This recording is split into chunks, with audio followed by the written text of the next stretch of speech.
Hi, my name is Mitch. This is Ernest with Langdon Tactical.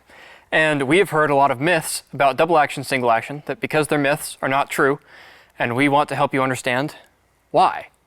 So Ernest, the first question is that double action, single action is hard to shoot. That is completely silly. And the reason I say that is, first of all, I shoot them a lot. But I think we were looking the other day, like up to 65% of the people shooting in USPSA production nationals were using some form of traditional double action gun. So if it was that hard to shoot, would the top competitors in the world choose DASA guns? I think not. Next one is there's no aftermarket support for double action, single action guns.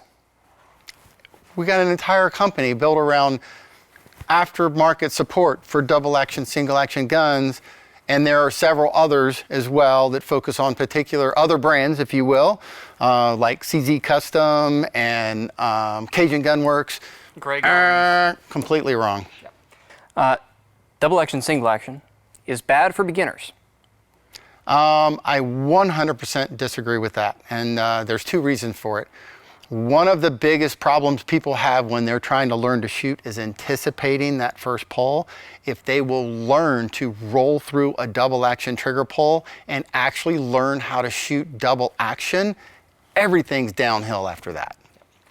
And one more, double action, single action guns are not as reliable. That one's almost comical.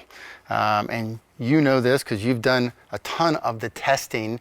Not only is the gun the most reliable platform on the market, but one of the things that causes malfunctions often is firing pin indent. And we get beyond SAMI spec better than factory Glock indent with our lightest hammer springs that we put in the gun. Okay, your turn now. Double action triggers are too heavy. That's not true either. It can be true. It can be true. There are a lot of guns, especially coming from the factory, that do have really heavy, gritty, inconsistent, kind of stacking double action pulls. But all of the double action triggers on our DASA guns are sub 7 pounds. And the factory trigger pull that Glock advertises for the Glock 17 is 28 newtons, which is 6.3 pounds for every single trigger pull, instead of sub 7 for just the first. So I think that that is a little blown out of proportion. Absolutely. Okay, this one's funny because most people don't have the history lesson here. DASA is outdated. It's actually not. Both DASA and striker fire guns are great. They have their own things that they are good at. But actually, striker fire guns, which usually if someone's saying that DASA guns are outdated, they're saying you should instead use a modern striker fired handgun. Striker fire guns predate double action, single action guns by a full 16 years, and the first one that I was able to find that was commercially mass produced was the C93 Borchardt, which was released in 1893. So all of these are pretty old. All right, this is a good one. DASA guns do not fit people with small hands. And to some extent, again, like the heavy triggers, there's a little bit of truth to it. Like the Beretta 92 in its normal factory configuration can be a little bit large for people with small hands, but there's stuff that we can do about that. We can do just thin grip panels and short reach triggers, but if you want to make a more significant modification, there is the Beretta Vertec, there's the Beretta 80X, or you can go over to HK and you can make something like the P30 just about as small and as slim as any other gun on the market. And you can really pretty significantly reduce the trigger reach. So there is a lot that you can do if you do have small hands to take advantage of the benefits of DASA handguns. DASA guns are heavy. And that's another... DASA guns being heavy, there are some that are a little bit on the heavier side, like the Beretta 92 is kind of a midweight handgun, which is, makes it for really good shooting. It's still comfortable to carry. But if you look at some of the more modern, especially polymer frame DASA guns, like the PX4 and the P30, those are going to be comparable with almost any other polymer frame handgun that's out there in terms of weight, within somewhere between 1 and 3 ounces. So if you want to take advantage of the system and all of its benefits, and you don't want to have to pay a weight penalty, you can absolutely do that. Ernest, another one. It is hard to learn 2 different trigger pulls.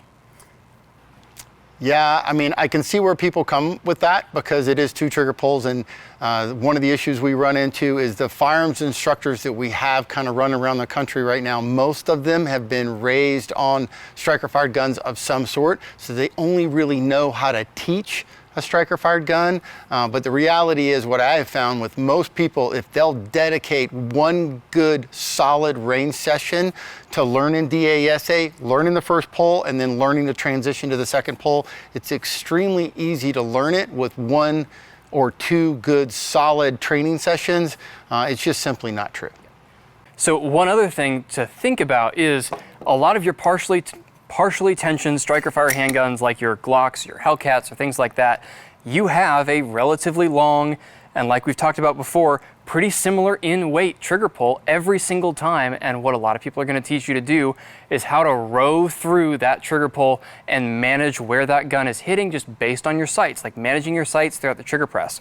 Fundamentally, that is the exact same way that you shoot a double action trigger, especially if, we've done some work to it and it is slick and predictable, then you're shooting these guns almost exactly the same. The benefit is after you pull through this nice, smooth, consistent DA trigger, you have an absolute race gun of a trigger waiting behind that DA pull that you get to use for all of the rest of that course of fire. Yeah, it's when I teach people how to shoot a Glock, I tell them I shoot it like mini double action trigger pulls every time.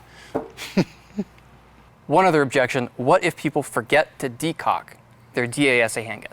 Okay, so we get that one a lot, that we can't train people, they will forget to decock. And I hear this one a lot. What I would say is that, first of all, we have a tendency to put safeties on everything else we use. We have safeties on our ARs, and people love to run their ARs, and we tell everybody, you come off target, the gun goes back on safe, but now all of a sudden, that's a rifle, so it doesn't matter, but a pistol, I won't remember to put it back on safe or decock it. And I just find that kind of silly, that we're capable here, but incapable with another platform. But the other thing I would say is, you know what? If you holster it with a hammer cocked, it's no different than your fully tensioned striker gun. Well, guys, I hope that was helpful. If you liked it, go ahead and leave a comment. If you have any questions, check out the rest of our YouTube channel, contact our customer service, or check out our help center. And train hard, stay safe, and we'll see you next time.